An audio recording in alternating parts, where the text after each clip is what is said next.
Next हम देखेंगे कि डिफरेंस क्या होता है एक एटम में और एक आयन में। ठीक है, सबसे पहला पॉइंट ये है कि smallest particle of an element, जो एटम होता है वो किसी भी एलिमेंट का एक स्मॉलेस्ट पार्टिकल है। फॉर जिस तरह कि सोडियम का एक पूरा जो है वो एलिमेंट है, और उस सोडियम का जो एक एटम होता है वो उसका बेसिक उसकी यानी कि बेसिक है, उसकी बुनियाद है। काफ़ी ज़्यादा जब सोडियम के एटम्स आपस में कंबाइन होते हैं तो एक पूरा सोडियम एलिमेंट बनता है। दूसरी जानब जो आयन होता है, this is the smallest unit of an ionic compound.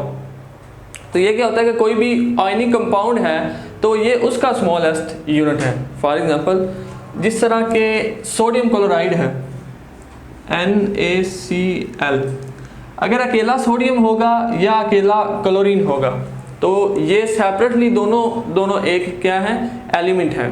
और ये सोडियम बना हुआ है एटम से मिलकर, सोडियम के एटम से मिलकर, क्लोरीन जो बना हुआ है क्लोरीन के एटम से मिलकर। अब इन दोनों का रिएक्शन हुआ, क्या हुआ, सोडियम क्लोराइड बन गया जिसे हम टेबल सॉल्ट कहते हैं। अब इसके अंदर जो सोडियम ने एक इलेक्ट्रॉन दिया तो इस पर पॉजिटिव चार्ज था, क्लोरीन एक इलेक्ट्रॉन रिसीव किया तो उस पर नेगेटिव चार्ज है। तो अब ये जब इन दोनों के ऊपर चार्ज है तो ये दोनों एक आयनिक कंपाउंड बन गया जिसे हम सोडियम क्लोराइड कहेंगे, ये टेबल सॉल्ट जिसे हम कहते हैं।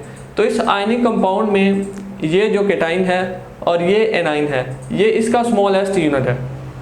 फॉर एग्जांपल NaCl लेंगे और उसका अगर हम स्मॉलेस्ट यूनिट देखें तो उसमें सोडियम आयन आएगा या क्लोराइड आयन होगा।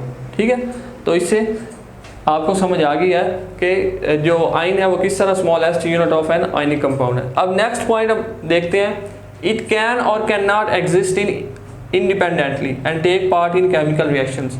जो एटम होता है वो इंडिपेंडेंटली एग्जिस्ट कर भी सकता है, यानी आज़ादाना तौर पर एग्जिस्ट कर भी सकता है और एग्जिस्ट नहीं भी कर सकता। ठीक है, जिस तरह के बहुत से एटम्स हैं जो कि इंडिपेंडेंटली एग्जिस्ट करते हैं, जिस तरह के नोबल गैसेस हैं तो वो इंडिपेंडेंटली एग्जिस्ट करते हैं। और उसके अलावा जिस तरह हाइड्रोजन और ऑक्सीजन है वो आपस में कंबाइन होकर वाटर बनाते हैं। तो इसके मतलब ये है कि एटम जो है वो इंडिपेंडेंटली एग्जिस्ट कर भी सकता है क्योंकि ये न्यूट्रल होता है, उस पर कोई चार्ज तो होता नहीं है, और ये दूसरे एटम के साथ जो है वो बॉन्ड बना के तो उस फॉर्म में, कंबाइंड फॉर्म में भी एग्जिस्ट कर सकते हैं। दूसरी जानब अगर हम आयन को देखें तो ion it can not exist independently and is surrounded by oppositely charged ion.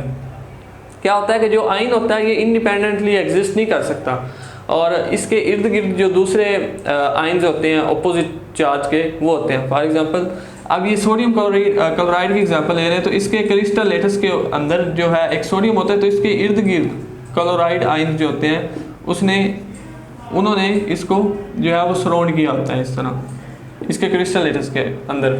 तो क्योंकि इस पे चार्ज होता है तो इस वजह से जो सोडियम है या कोई भी आयन है चाहे उस पर पॉजिटिव चार्ज या नेगेटिव चार्ज है वो इंडिपेंडेंटली नहीं रह सकता। ठीक है, वो दूसरे जो अपोजिटली चार्ज वाला जो आयन होगा उसके साथ अटैच होकर रहेगा, उसके साथ कंबाइन होकर रहेगा। नेक्स्ट पॉइंट है इट इज़ इलेक्ट्रिकली न्यूट्रल। जो एटम होता है वो इलेक्ट्रिकली न्यूट्रल होता है। फॉर एग्जांपल जिस तरह हाइड्रोजन है तो हम हाइड्रोजन जब एक एटम लिखते हैं तो हम कोई चार्ज नहीं लिखते, इसका मतलब ये है कि ये न्यूट्रल है। सोडियम लिखते हैं तो कोई चार्ज नहीं लिखते, ये न्यूट्रल है। लेकिन आयन को अगर हम देखें तो ion has a net charge positive और नेगेटिव। आयन जैसा कि हमने पीछे डेफिनेशन पढ़ी कि बनता ही उस वक्त है जब उसमें से एक इलेक्ट्रॉन या 1 2 3 4 जितने भी इलेक्ट्रॉन्स या तो उसमें से जो है वो रिलीज़ करें या वो जो है गेन करें इलेक्ट्रॉन्स। तो फॉर एग्जांपल हाइड्रोजन एक इलेक्ट्रॉन लूज़ करता है तो इस पर पॉजिटिव 1 चार्ज आएगा, सोडियम एक इलेक्ट्रॉन लूज़ करता है तो इस पर भी पॉजिटिव 1 चार्ज आ जाएगा। ठीक है, तो इस तरह ये इनका चार्ज का था। तो ये था हमारा आज का लेक्चर जिसमें हमने पढ़ा कि आयन की सबसे पहले डेफिनेशन देखी, उसकी 2 टाइप्स देखी, केटाइंस और एनाइंस, और एंड पे हमने डिफरेंस देखा एटम और आयन के अंदर। ठीक है, ये हमारा चैप्टर 1 के टॉपिक्स अभी चल रहे हैं। ये जो मज़ीद टॉपिक्स पे अगर आप वीडियोस देखना चाहते हैं तो उसके लिए आप चैनल को विज़िट करें, या डिस्क्रिप्शन में लिंक मौजूद होंगे दूसरे टॉपिक्स के भी। और मज़ीद टॉपिक्स अच्छी टॉपिक्स जो हैं वो देखने के लिए मिक्स्ड एकेडमी के यूट्यूब चैनल को आप सब्सक्राइब करें, उसको दूसरे अपने दोस्तों के साथ शेयर करें और ज़्यादा से ज़्यादा लाइक करें। Thank you.